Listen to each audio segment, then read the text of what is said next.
है कि सरकार में बिना पैसे कोई काम नहीं होता। और यह आजाद हिंदुस्तान के बाद पहली घटना होगी कि सरकारी भवन में सचिवालय में करोड़ों रुपया और बिस्किट पहुंच जाता है सोने का। कौन ले गया, किसको देने के लिए ले गया, कहां तक जाना है, कितना था और कितना दिखाया गया, रातों रात प्रेस कॉन्फ्रेंस होना, ये सब यक्ष प्रश्न है कि आखिर इसके पीछे और इसका मंत्रालय किसके पास है। जिस प्रकार कहा था कि अली बाबा 40 और उसको भी पीछे छोड़ दिया। कौन सा विभाग ऐसा है जहां बिना भ्रष्टाचार के काम नहीं होता, के काम, आपका ट्रांसपोर्ट डिपार्टमेंट हो, चाहे आपका पीएचडी डिपार्टमेंट हो, आपका फूड प्रोसेसिंग डिपार्टमेंट हो, माइनिंग डिपार्टमेंट हो, सबने रिकॉर्ड तोड़ दिए। और मैं सोचता हूं कि एंटी करप्शन ब्यूरो जिसने इतने मामले दर्ज हुए, इनमें से कितनों को अभियोजन स्वीकृति आपने सरकार ने दी। आपका स्पष्ट मत दिखता है कि आप भ्रष्टाचारियों को पनाह दे रहे हो, भ्रष्टाचारियों को संरक्षण और पनाह दे रहे हो। इसका मतलब आप सीधे उसमें संलिप्त हैं, आपका उसमें संरक्षण है, आप उसमें भागीदारी हैं। आप ये देखिए कि जिस अधिकारी ने जिस कुर्सी पर बैठ के भ्रष्टाचार किया, उसके खिलाफ एंटी करप्शन का केस बनता है, गिरफ्तार होता है, कुछ दिनों बाद वो फिर से वापस उसी कुर्सी पर बैठ जाता है। इससे बड़ा दुर्भाग्य राजस्थान में कभी नहीं हो सकता। एक के बाद एक ऐसे कारनामे। आज राजस्थान के युवाओं को कहा गया कि हम आपको बेरोजगारी भत्ता देंगे। वो देना तो दूर, लाखों युवाओं का भविष्य बर्बाद करने का पाप अगर किसी ने किया तो अशोक गहलोत सरकार ने किया है। किस प्रकार से परतें खुल रही है। और अभी तक एसओजी ने ऐसे कई लोगों को गिरफ्तार नहीं किया, तो उनको संरक्षण कौन दे रहा है, किसने मना किया उनको गिरफ्तार करने के लिए। ये जो आरपीएससी के मेंबर नियुक्त किए हैं, क्या इनका बैकग्राउंड देखा गया क्या, कि क्या उनकी योग्यता है क्या वहां के आरपीएससी के सदस्य बनने की। लेकिन कहीं न कहीं बहुत बड़ा संरक्षण सरकार का है। इसलिए लाखों युवा, आज कई बहनें रोती हुई बात करती हैं कि मैं अपने छोटे अबोध बच्चों को अपनी दिरानी जेठानी के पास रखकर पढ़ाई की, एग्जाम देने गई और एग्जाम देने के आने के बाद पता चला कि मेरा पेपर लीक हो गया, एग्जाम निरस्त हो गए।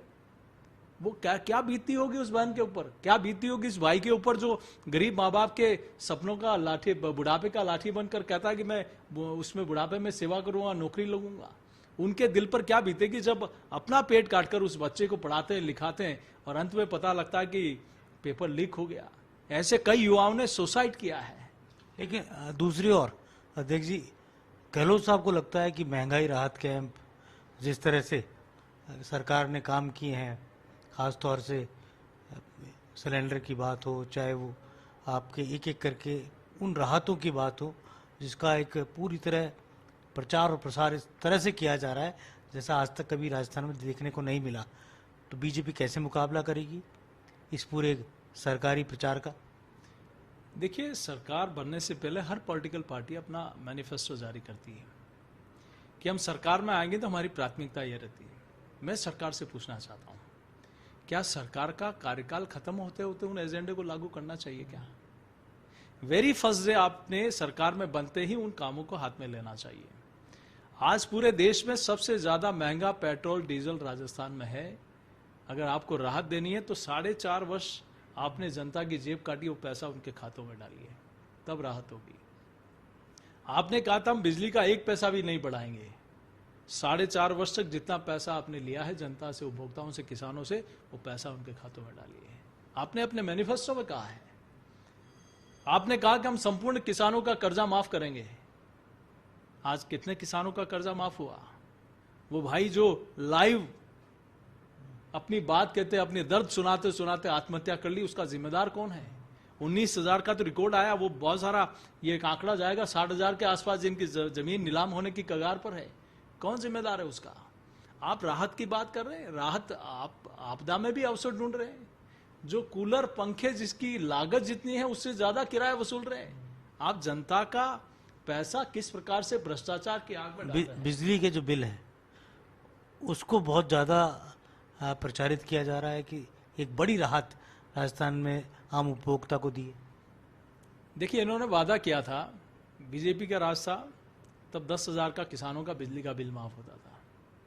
वो 4 वर्ष तक इन्होंने किसानों से लिया, वो पैसा उनके खातों में डालो। आपने कहा था 1 भी पैसा यूनिट का नहीं बढ़ाएंगे, कितना सरचार्ज और फ्यूल चार्ज आपने बढ़ाया, वो वापस उनके खातों में डालो। जहां तक राहत की बात है, क्या आज बिजली नहीं आ रही है गांव में? और 2018 का बिल उठा के मैं राजस्थान की जनता जब दिखाती है कि ये 2018 का बिल है और ये 2023 का बिल है, तब गहलोत साहब आप उस बिल को देखिए, तब आपकी आंखें खुल जाएगी कि आपने कौन सी राहत दी है। आपने जनता को लूटने का काम किया है या राहत देने का काम किया?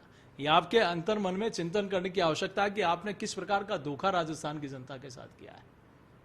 एक तो कहा जा सकता है ये चुनावी बिगुल भारतीय जनता पार्टी ने बजा दिया है और ऐलान कर दिया है कि राजस्थान में अब तख्ता पलट करके ही सीपी जोशी की अगुवाई में बीजेपी अब एक तरह से कहा जाएगी तब जाके वो शांत बैठेगी, जब तक सरकार नहीं बदली जाती।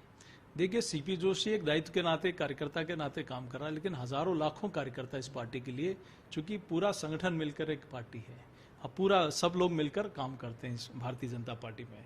तो मैं ये सोचता हूं कि सिर्फ चुनावी समय में बीजेपी चुनाव लड़ना और चुनाव जीतने तक काम नहीं करती। भारतीय जनता पार्टी सेवा के कार्य भी करती है तो रचनात्मक काम भी करती है, सरकार की योजनाओं को अंतिम छोर तक पहुंचाने का सेतु का काम भी करती है। तो कोई महामारी आ जाती है उसमें सेवा का, आप देखिए कि कोविड पैंडेमिक में माननीय मुख्यमंत्री जी अपने बंगले से नहीं निकले, इनके सारे मंत्री अपने घर में थे, जन पार्टी के लोग अपने घरों में थे। एकमात्र एक ऐसी पार्टी भारतीय जनता पार्टी जो सबको संकट के समय सेवा के काम में लगी है, या आप लोगों ने भी पूरे प्रदेश और देश की जनता को दिखाया है। तो सिर्फ चुनाव लड़ना और जीतना एक मकसद नहीं, लेकिन यह सच है कि देश और प्रदेश के विकास के जनता का विश्वास है कि भारतीय जनता पार्टी है जो शुचिता के साथ, ईमानदारी के साथ प्रदेश के विकास को लेकर, सुशासन को लेकर ईमानदारी से काम करती है। लेकिन आरोप ये लगते हैं कि आपके यहाँ 1 दर्जन मुख्यमंत्री के चेहरे हैं, लगातार कांग्रेस के नेता यही बात कहते हैं, तो बीजेपी कैसे एक है? देखिए, इसमें हर्ष क्या है, बीजेपी के पास इतने लोकप्रिय नेता हैं, लोकप्रिय चेहरे हैं, जनाधार वाले लोग हैं। आप तो, आपके यहाँ तो बाकी सब नकारा, निकम्मे और गद्दार हैं और आप ही एक साफ सुथरे अली बाबा हैं।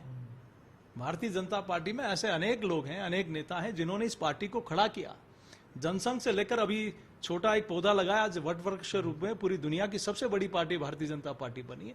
तो उसमें हजारों लाखों कार्यकर्ताओं का योगदान है, लेकिन वहां सिर्फ एक परिवार चलता है, यहां भी एक व्यक्ति है जो बोला मेरी वजह से पार्टी है, बाकी सब लोग गद्दार है, बाकी सब लोग नकारा और निकम्मे हैं। तो ऐसा किसी राजनीतिक पार्टी में नहीं चलता। हर कार्यकर्ता नीचे जमीन पर, बूथ पर पार्टी के लिए, संगठन के लिए, अपने विचार के लिए काम करता है। तो इसीलिए कांग्रेस पार्टी और भारतीय जनता पार्टी में एक अंतर दिखाई देता है। अब कार्यकर्ता पूरी तरह जुट गया है, सड़क पर आने को तैयार है, ईंट से ईंट बजाने को तैयार है, क्योंकि सचिवालय का घेराव के बाद अब मुझे लगता है कुछ समय बाद विधानसभा का भी एक सत्र होना है, तो क्या उस वक्त भी यही आलम दिखेगा? देखिए, कांग्रेस पार्टी ने हर मोर्चे पर राजस्थान को धोखा दिया है। आप ये देखें कि कानून व्यवस्था में, लचर कानून व्यवस्था देश में राजस्थान की बन गई है। सबसे महंगा पेट्रोल यहाँ, सबसे महंगी बिजली यहाँ, सबसे महंगा डीजल यहाँ, पेपर लीक सबसे ज्यादा राजस्थान में हुए, साइबर क्राइम सबसे ज्यादा राजस्थान में हुए, बच्चियों पर, महिलाओं पर अत्याचार, दुराचार सबसे ज्यादा राजस्थान में हुए, दलित अत्याचार में राजस्थान 1 नंबर पर पहुंच गया। आज किस प्रकार से राजस्थान को लाके खड़ा कर दिया, और तुष्टीकरण जिस प्रकार से राजस्थान में पिछले 4.5 वर्षों में देखा है कि जानबूझकर एक मजहब को, एक धर्म को टारगेट करके काम किया जा रहा है। तो ये राजस्थान की जनता कभी बर्दाश्त। इसी बात को लेकर मेरा सवाल ये है कि एमपी में जिस तरह नर्मदे की पूजा की गई, बजरंगबली की पूजा की गई और फिर प्रियंका गांधी ने चुनाव प्रचार का आगाज किया, राजस्थान में भी हिंदुत्व की एक अलग परिभाषा यहाँ की सरकार गढ़ रही है, तो क्या लगता है कि कांग्रेस को ने अपनी कोई राह बदली? देखिए, बरसाती मेंढक है, ये राम राम कर रहे हैं, यही लोग हैं जिन्होंने प्रभु श्री राम का मंदिर नहीं बने, इसके लिए कोर्ट में उलझाए रखा। ये वही लोग हैं जिन्होंने सुप्रीम कोर्ट में हलफनामा दायर किया कि प्रभु राम कभी पैदा नहीं हुए, राम काल्पनिक थे। ये वही लोग हैं जिन्होंने नवरात्रि में लोगों को राहत देने का नाम नहीं किया, लेकिन रमजान में बोले 24 घंटे बिजली मिलनी चाहिए। ये वही लोग हैं जिन्होंने राम दरबार को तोड़ने का काम किया। ये वही लोग हैं जिन्होंने शिव मंदिर को तोड़ने का काम किया। ये वही लोग हैं जिन्होंने भगवा पताका पर प्रतिबंध लगाने का काम किया। ये वही लोग हैं जिन्होंने पीएफआई जैसे आतंकवादी संगठन को कार्यक्रम करने की अनुमति दी, रामनवमी और हिंदू नववर्ष को बैन करने का काम किया। ये वही लोग हैं जिन्होंने लगातार इस प्रकार के राजस्थान में काम किए जो अभी तक के इतिहास में नहीं हुआ। तो जानबूझकर कहीं न कहीं एक धर्म को टारगेट करके काम करना और आप अंतिम समय में आप अपना चेहरा इस प्रकार का बना के आओगे तो जनता सब जानती है आपके बारे में। जयपुर का किस्सा देख लीजिए, क्या आतंकवादियों को 21 सुप्रीम कोर्ट के वकील मिल सकते हैं, और राजस्थान की सरकार क्या इतनी कमजोर है जो एक वकील खड़ा नहीं कर सकती? और आतंकवादियों के आप कहीं न कहीं किसी के प्रभाव में आकर आपने एक भी वकील खड़ा नहीं किया, आपका डबल एजी जो था वो 48 दिन तक दृश्य से गायब हो जाता है। ये इससे बड़ा दुर्भाग्य नहीं हो सकता कि आप किस प्रकार से सीधे रूप से आतंकवाद के साथ जाकर खड़े हुए। वो आतंकवादी जिन्होंने जयपुर में खून की होली खेली, आप बरी हुए, तो उसके जिम्मेदार कहीं के राजस्थान की सरकार है। सचिन पायलट का एपिसोड अभी तक हल नहीं निकला कांग्रेस के अंदर। क्या लगता है कि दुविधा जो कांग्रेस के अंदर है उसका लाभ बीजेपी को मिलेगा? देखिए, हम किसी की परिवार की कलह की वजह से अपना लाभ नहीं देखते। ये उनके परिवार का मामला है, ये उनके आपस में कुर्सी की लड़ाई का मामला है, ये अपने परिवार का मामला खुद सुलझे। भारतीय जनता पार्टी ने जो संकल्प लिया सेवा, सुशासन और गरीब कल्याण का, उसके लिए काम करती है और वो हमेशा करती रहेगी। अध्यक्ष बनने के बाद सीपी जोशी खुद को किस रूप में देखते हैं? एक कार्यकर्ता के रूप में। सीपी जोशी पहले भी कार्यकर्ता था, आज भी एक कार्यकर्ता, और मेरे लिए सबसे बड़ा वो दिन होगा, चाहे भविष्य में कोई दायित्व मिले नहीं मिले, सांसद विधायक बनूं नहीं बनूं, लेकिन राजस्थान में भारतीय जनता पार्टी के मुख्यमंत्री को जिस दिन मैं माला बनाऊंगा, मुझे लगा कि एक कार्यकर्ता के नाते मैंने एक अच्छा आप खुद भी तो मुख्यमंत्री के फेस के तौर पर अब चर्चा में। नहीं, मैं कहीं दूर दूर तक उस दौड़ में नहीं हूँ। एक सामान्य ब्राह्मण परिवार से निकलने वाला व्यक्ति क्या मुख्यमंत्री नहीं बन सकता?